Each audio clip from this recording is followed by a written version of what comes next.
Monstruos en los mitos hebreos. Atención, si hay niños, sáquenlo porque se asustan y se sueñan a la noche. Un catálogo de monstruos de la Biblia y otros libros cercanos.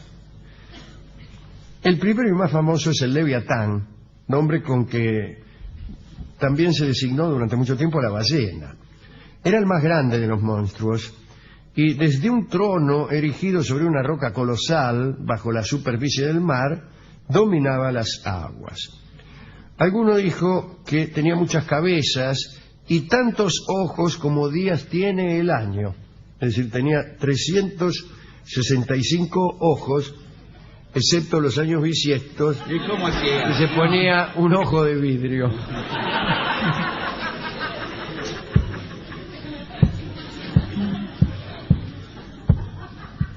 Se ha dicho también que sus escamas eran tan radiantes que encandilaban. A pocos hombres se les ha concedido la oportunidad de siquiera vislumbrar la mole. Pero en cierta ocasión, mientras navegaba, Rab Safra vio una bestia de 2 cuernos que asomaba la cabeza por encima del agua. Buenas noches. Grabada sobre los cuernos había una inscripción que decía: esta diminuta criatura marina mide apenas 350 leguas y su único fin es servir de alimento al Leviatán. Así que eso para que usted tenga una idea del tamaño del Leviatán. Era grande. Sí. Entre los colmillos del monstruo reinaba el terror, que no sé lo que quiere decir, pero está bien. Entre los colmillos. Sí, está bien. El que está entre los colmillos del Leviatán debe estar aterrorizado, evidentemente. De sus fauces salía fuego y de sus narices humo.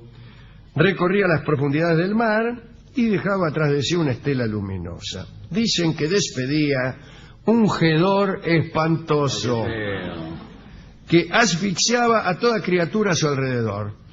A veces, sin embargo, este hedor amainaba. Cada tanto, Leviatán se purificaba, se asomaba al Edén, al paraíso, y quedaba impregnado del olor de las flores que había allí. Ningún arma podía abollar sus escamas.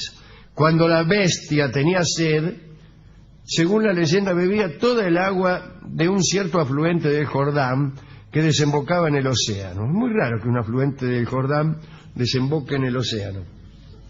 El Jordán es un río interior que une el Mar Muerto con un lago y no va al océano, pero no importa. Sea como fuere, cuando tenía sed, esta bestia se bebía toda el agua de ese río. Esto provocaba tal cataclismo que debían transcurrir 70 años antes de que las aguas regresaran. Por suerte tenía sed muy pocas oportunidades. Este era el Leviatán, me gustó. Segunda bestia es terrestre, es algo más pequeña que el Leviatán, y es el Behemoth. A Behemoth se lo llama el buey del hoyo, discúlpenme. Sí, ¿Qué dice? ¿Cómo anda? Bien.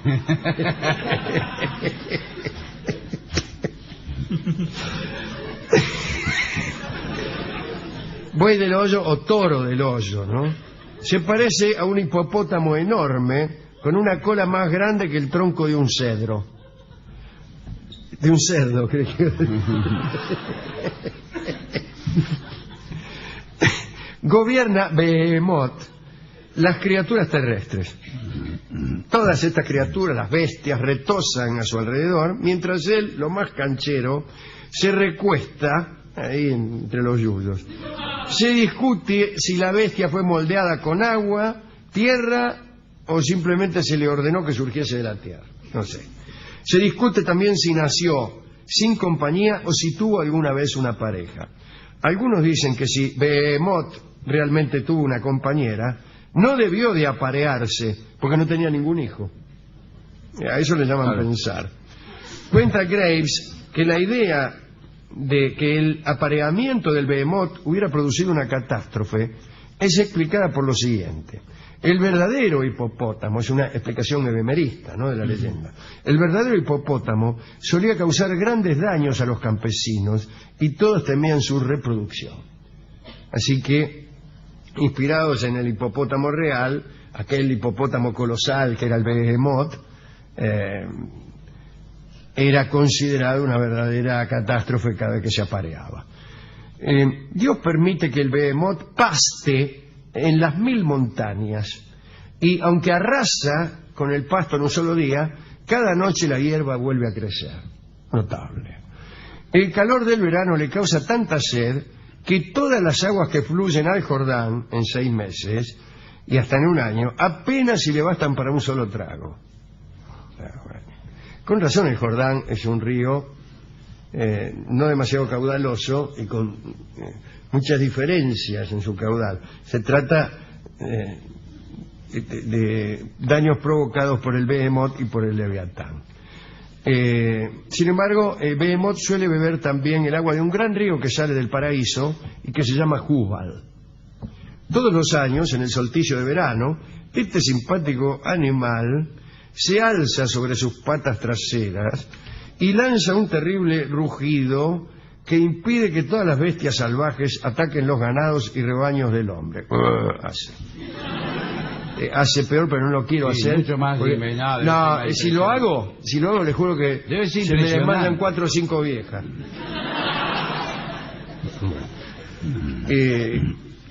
La cara del Behemoth deleitará a los justos el día del juicio final. Es bueno el Behemoth. La existencia de esta bestia tiene un fin: el convertirse en alimento de los justos el día del juicio final. Cuando venga el día del juicio final, están todavía haciendo cola. Imagínense, ¿qué vamos a morfar? Parece el Behemoth y se lo comemos asado. Otra bestia, me cansé del Behemoth, es el rehén, un enorme buey salvaje también. Es de un tamaño tan enorme, es tan fuerte y tan fiero, que cualquier intento de enseñarle a tirar de un arado o rastra sería una completa insensatez.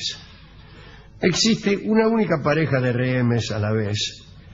Este toro, este sí es un toro, no el otro que es medio hipopótamo, vive en un extremo de la tierra y la vaca, su señora esposa, en el otro. Es el sueño de tantos.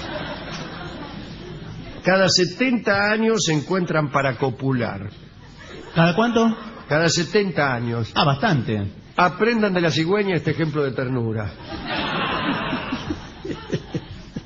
Después la vaca mata al toro a mordiscos. Claro, después de 70 años está medio como loca la vaca. Despechada, Y luego de 11 años de preñez, la vaca da a luz a 2 gemelos terneros y se muere. Una vida de porquería. Sí. Huérfanos los dos, porque el padre murió a mordiscones y entonces estos jóvenes recién nacidos se separan. El macho se va al este. Si le faltaba algo era eso. Y la hembra al oeste para volver a encontrarse luego de 70 años y así, una vida aburrida. Pero eran hermanos. Sí, peor todavía. La única vez que tienen algo es con la hermana. Cuando David era niño, llevó a las ovejas de su padre hasta lo que él pensaba que era una montaña. En verdad, era el lomo de un rehén dormido. El animal despertó y se puso de pie. Después David le tomó el cuerno derecho que llegaba al cielo y rogó: Señor del universo, sálvame y te construiré un templo de 100 codos de extensión como los cuernos de este rehén. 100 codos son unos 550 metros. De manera que así de grandes eran los cuernos, calculá. Dios envió misericordiosamente un león, que era el rey de los animales, ante el cual el rehén se agazapó obediente, aunque era más grande. Pero como David también le tenía miedo al león, Dios envió un ciervo para que persiguiera al león, y entonces David se deslizó del lomo del rehén y se escapó.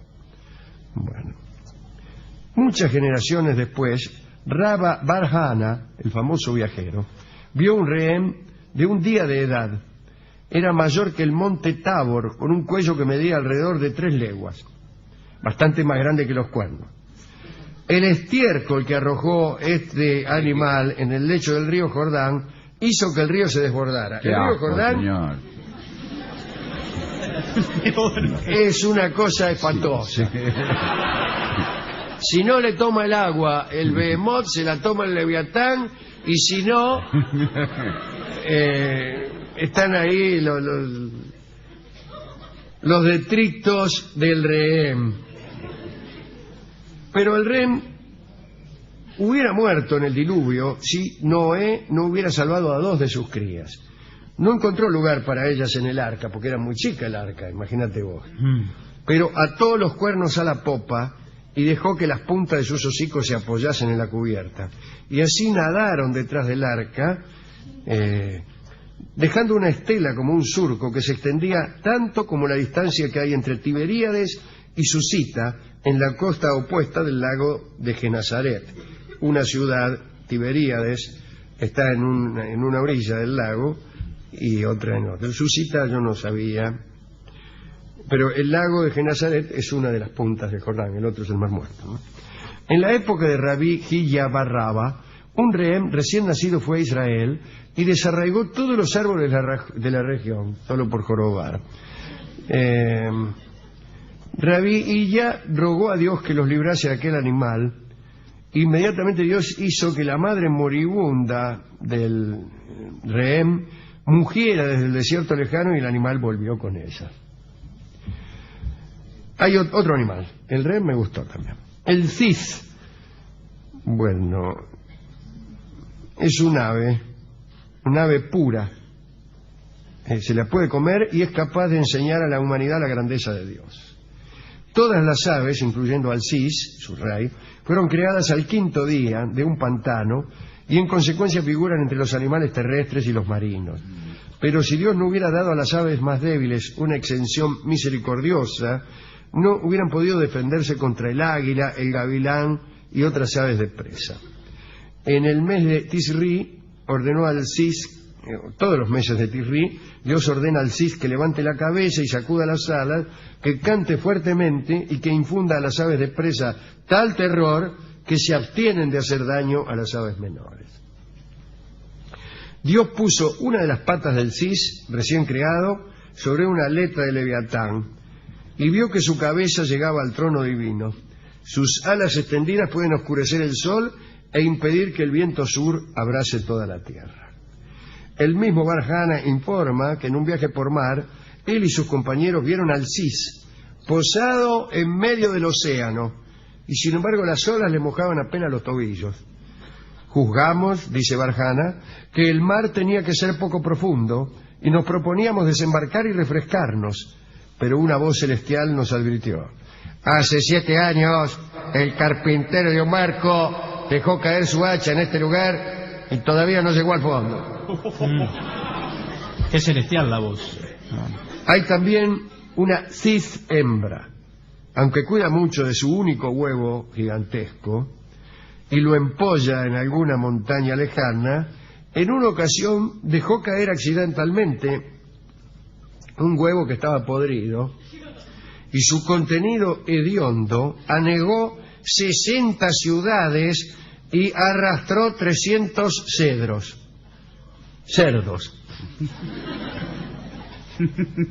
Con el tiempo el cis compartirá el destino de Leviatán y de Behemoth.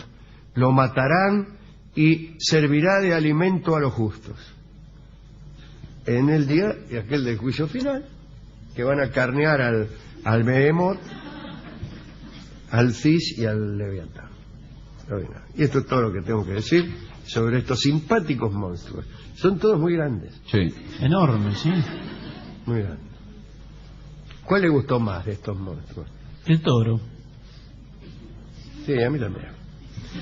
Y al discotecario también. Dice, a mí el que me gustó, dice, el discotecario fue el toro, dice. ¿Y por qué? ¿Le justificó? No, él nunca justifica nada. Ah, bueno. Y hace como, con la cabeza sigue haciendo que no. A mí el que me gusta es el toro. Enfatiza con la cabeza. Sí, sí. Así, ¿no? ¿Y eso ya es el argumento? ¿La cabeza? No, nada. Quiere decir, con eso le digo todo. Y me dio un disco que se llama El Torito, justamente. Bueno, tiene que ver. El Torito es un lindo tango que muy viejo, tan viejo que algunos dicen, eso es mentira, que es un tango compuesto por don Bartolomé Mitre, que se tocaba en las décadas iniciales del siglo, y que después se tocó mucho también. Y allá por 1900... ¿Y no figura en Sadaí? Sí, figura... ¿Y el autor quién es? Villoldo. Ah. En la década del 60 hubo un conjunto de tangos antiguos, tocados como se tocaba en la Guardia Vieja, muy pequeño, que tenía 3 músicos, los 3 de jazz, porque eran Panchito Cao, que era el clarinetista, sí. Horacio Malvicino, Malveta. Sí, y el nene Nicolini, Aldo Nicolini, que era el contrabajista. Estuvieron ahí involucrados en la invención de este trío que se inventó en un estudio de grabación, una idea interesante porque vendieron miles de discos. Y también involucrados Carlitos García, el pianista, que grabó con ellos algunos discos, y Tito Vicio, un vibrafonista que tocó con Astor y que fue mi maestro y mi amigo, murió hace muchísimo tiempo. Hoy escucharemos a los muchachos de antes, que además eran muy seguidos por Borges y Bioy, que solían escuchar estos discos. Les gustaban los muchachos de antes, que desde luego considerado por